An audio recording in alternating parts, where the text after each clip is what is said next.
So what is up people, welcome back to another video. So this is the solution for the last video's puzzle. So queen cross e4 is the move, capturing the queen is forced, otherwise you are down a piece. Bishop cross e4 check, king h8 and g6 check, king h7 force, knight cross f8 double check, king must go to h8, then knight g6 check again, king h7, knight e4 check, this is the key move, then king h8, then knight f7 is the smothered mate. So let's get to a game of today. So today's game will be an interesting one because it is not a regular opening like e4, d4 or c4. Today we are going to see a game of b4. White has played b4. It is called the Polish opening or Sokolowski opening. Black has many options here against b4. Black can play d5, which is the main move, or g6, or he can even play nf6. He can play b5, trying to go for some same type of setup. Like he can also play nc6 and he can play e6. In the game, black has played e6, attacking the b4 pawn.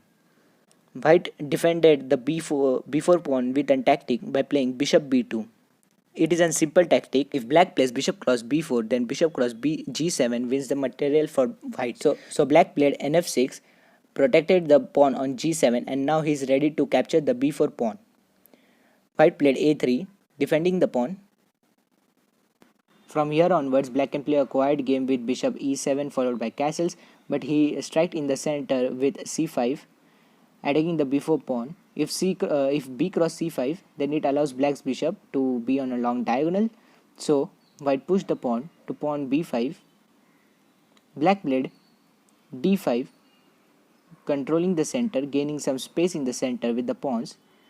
And the next move by white is d4, which is I think is an inaccurate move because it allows some little advantage to black.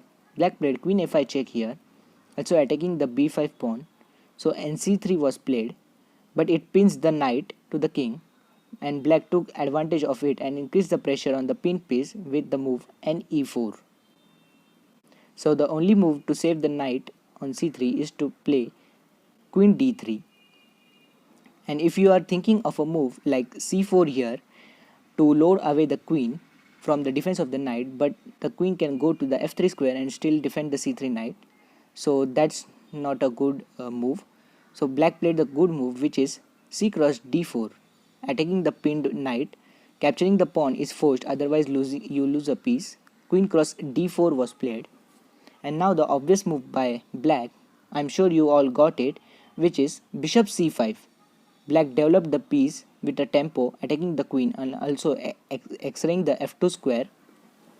In the game, queen takes g7 was played, but let's take a look. What if queen goes to d3? Then knight cross f2 will win material for black. So after queen cross g7, rook to f8 should not be considered because there is an in-between move, which is bishop cross f2 check.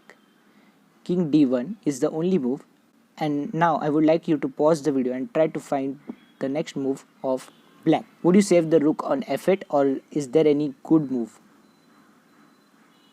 In the game, black played this double exclamation mark move, which is d4. First of all, black is sacrificing the knight on e4 and also the rook on h8. Capturing the e4 knight is not good because queen e1 leads to mate in 1. So white did the only thing he can do is to capture the rook. Queen cross h8 check, king e7, again an exclamation mark move by black, sacrificing the bishop on c8. Queen cross c8, accepting the sacrifice. In return, black played d cross c3. Right now the bishop is hanging, so bishop c1, saving the bishop. And now again a double exclamation mark move by black, and the move is nd7, sacrificing the a8 rook as well. First of all, the queen has no squares left. If queen goes to the safe square like c4, which is the only square, then black continues with the ndc5. And let's say a random move by white, let's say knight f3, also guarding the d2 square. Then comes rook d8 check, knight d2 or bishop d2, it will be the same story, c cross d2.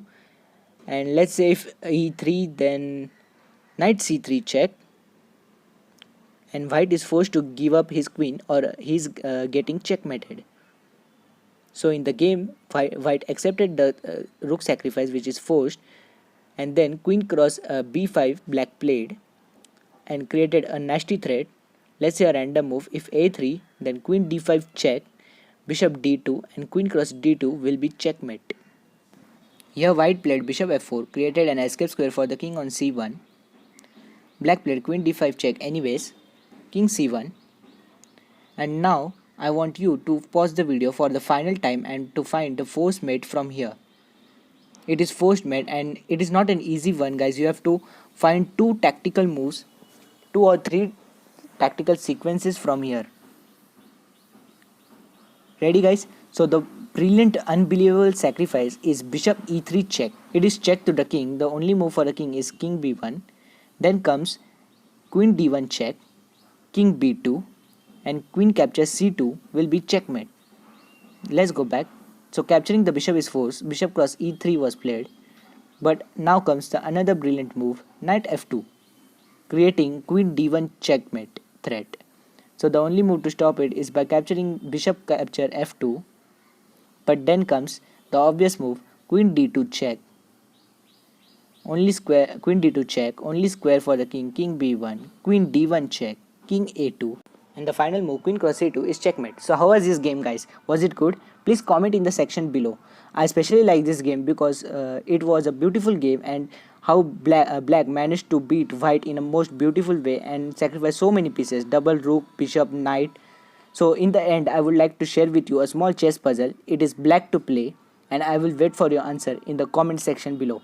Till then, bye bye.